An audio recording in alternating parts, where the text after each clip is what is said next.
Bonjour à vous. Je vais maintenant vous fournir une panoplie d'informations concernant les animaux partenaires d'intervention. Donc, que ce soit la perception, l'entraînement, la sélection ou le bien-être, nous allons faire le tour de quelques informations intéressantes sur le sujet. Je vous explique le fonctionnement d'une banque de chiens. En fait, une banque de chiens, c'est une possibilité de chiens que nous avons d'amener en intervention, mais qui habitent chez des propriétaires, donc qui habitent chez les gens. Ce ne sont pas les chiens des intervenantes, ce sont bien les chiens des propriétaires. Et ces mêmes chiens-là ont subi la sélection, l'évaluation, les différents types d'entraînement et d'exploration des milieux et tous les tests, et suivent les protocoles de santé, la même chose que si c'était nos animaux partenaires d'intervention. Ces mêmes animaux-là, selon le client, selon l'objectif, selon notre besoin d'intervention, nous allons les chercher dans les familles et ils retournent à la fin de leur travail dans leur milieu où est-ce qu'ils habitent.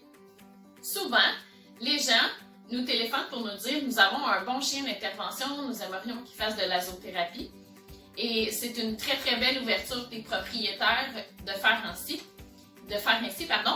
Il est à noter que la proportion de chiens que nous gardons des chiens de banque à titre informatif, il est environ d'1 sur 10 à 1 sur 15. Pourquoi? Puisque les gens nous téléphonent, c'est peut-être une question de perception, les gens nous téléphonent souvent en nous disant nous avons un bon chien, il ne touche pas à la poubelle, il répond aux commandes, quand on a de la visite, il est très gentil, c'est un bon chien à la maison. Je me rappellerai toujours, il y avait quelqu'un qui était dans le monde de l'entraînement des chiens qui m'avait dit « Nous, en fait, souvent, quand ils sélectionnaient pour, par exemple, les chiens de cinéma, si la personne disait que le chien, exemple, était très sage à la maison, ne touchait pas à la poubelle, il lui disait non une fois de ne pas toucher à la poubelle, il ne retouchait plus jamais, elle me disait souvent « Ça ne sera pas le genre de candidat que tu vas chercher. » Avec un pas de recul, elle avait 100% raison. Merci, un petit clin d'œil à José. Merci, José.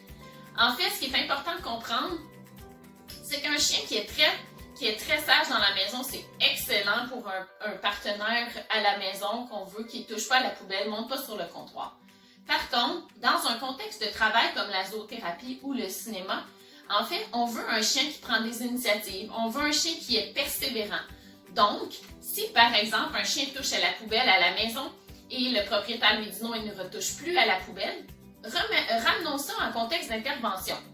D'accord? Une personne, j'approche mon chien approche d'un client et celui-ci a une manœuvre brusque et le chien se retrouve un petit peu manipulé brusquement, tiré par l'oreille.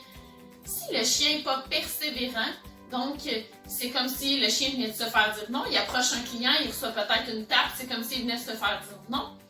Dans ce contexte-là, si on prend ce genre de chien-là, si on prend cette personnalité de chien-là, ça peut avoir des effets puisque la personne ou le chien ne voudra plus nécessairement établir une relation.